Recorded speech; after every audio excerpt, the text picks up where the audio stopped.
Bismillahirrahmanirrahim. Assalamu alaikum wa rahmatullahi wa barakatuh. Bonjour à tous. Aujourd'hui, nous allons faire ensemble une préparation à l'oral à la page 106 du livre scolaire de 4e année moyenne. Le texte s'intitule Les zones humides. Je vous ai mis le support dans une autre vidéo et aujourd'hui, nous allons répondre aux questions.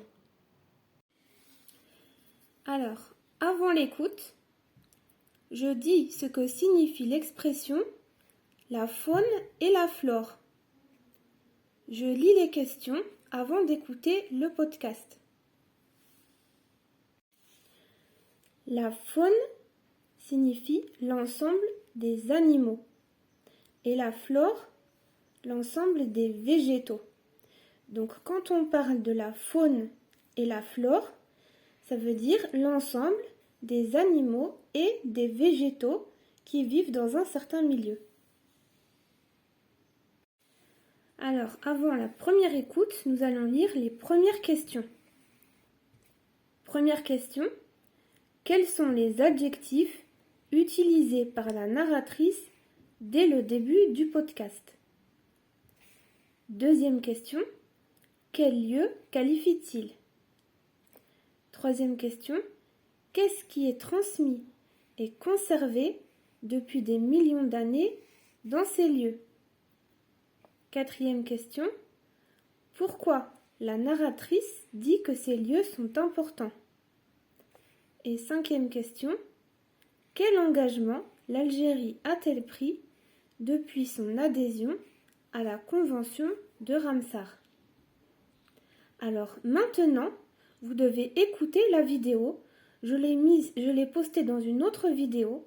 Donc, je vais vous mettre le lien dans la description. Écoutez la vidéo en essayant de répondre à ces questions.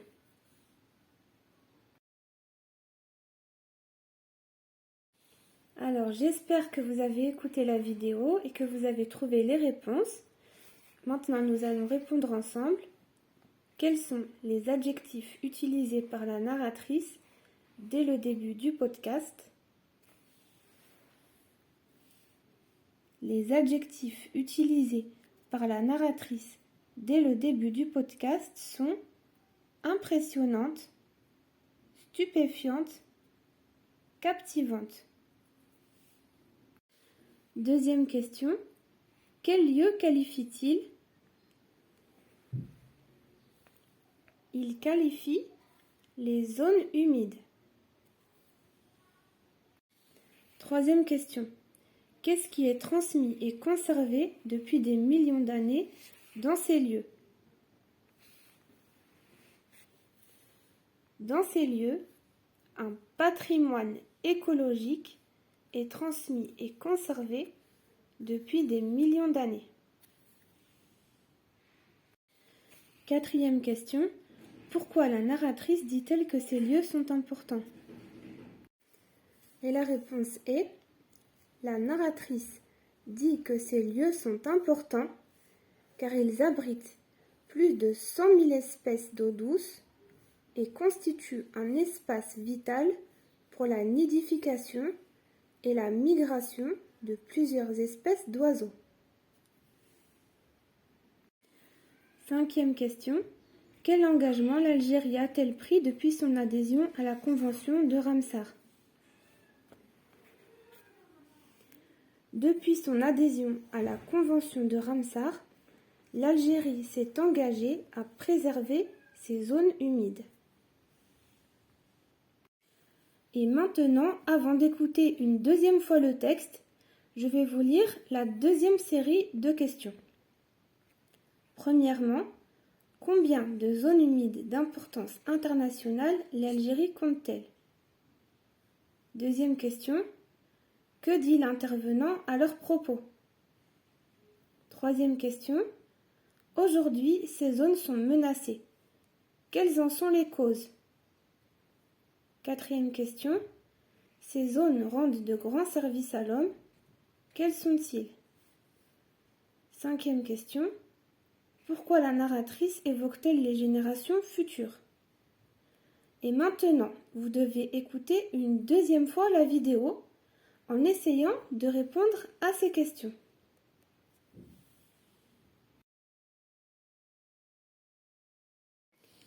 Voilà, j'espère que vous avez essayé de répondre tout seul et nous allons vérifier ensemble les réponses. Première question, combien de zones humides d'importance internationale l'Algérie compte-t-elle? La réponse est l'Algérie compte 50 zones humides d'importance internationale. Deuxième question, que dit l'intervenant à leur propos? La réponse est l'intervenant dit qu'elles sont des écosystèmes particuliers, fragiles, sensibles et remarquables par de nombreux aspects. Troisième question. Aujourd'hui, ces zones sont menacées. Quelles en sont les causes? Alors, la réponse est aujourd'hui, ces zones sont menacées à cause des perturbations physiques telles que les sécheresses, les inondations, le drainage, la dégradation de la qualité de l'eau, mais aussi à cause des espèces envahissantes, de certaines activités telles que le braconnage, l'extraction de sable et la coupe de bois, et à cause de la désertification. Quatrième question. Ces zones rendent de grands services à l'homme. Quels sont-ils? Et la réponse est ces zones rendent de grands services à l'homme. Elles sont une source d'eau douce et les purificateurs de l'eau. Elles préviennent de certains risques naturels, inondations, sécheresse et crues. Et elles favorisent la production de ressources biologiques et la production agricole, herbage, pâturage, rizières et roseaux. Et enfin, la cinquième question, pourquoi la narratrice évoque-t-elle les générations futures? La narratrice évoque les générations futures car ces zones seront un héritage que nous leur léguerons, c'est-à-dire que nous leur donnerons, ou bien que nous leur transmettrons. Et maintenant, avant d'écouter une troisième fois la vidéo, vous allez regarder ce paragraphe, il faut le compléter avec des mots.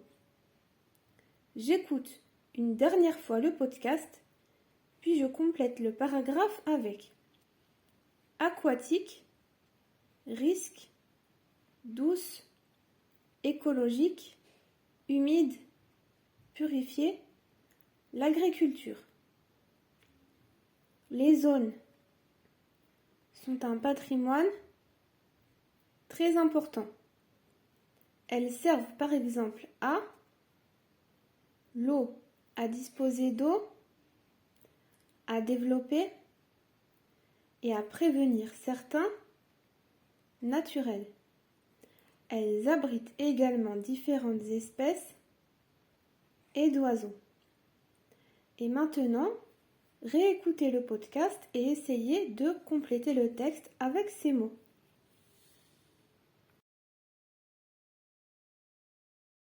Et maintenant, nous allons vérifier ensemble les réponses. Les zones humides sont un patrimoine écologique très important.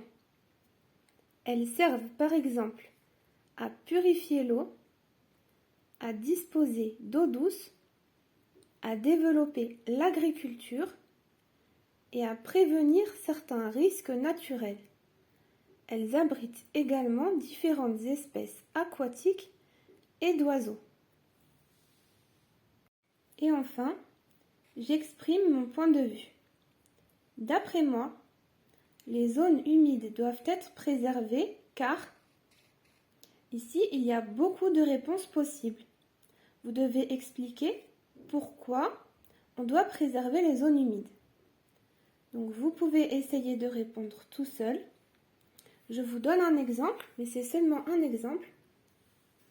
D'après moi, les zones humides doivent être préservées car elles abritent de nombreuses espèces d'animaux et de plantes. Elles sont très utiles pour l'homme et elles nous préservent de la désertification.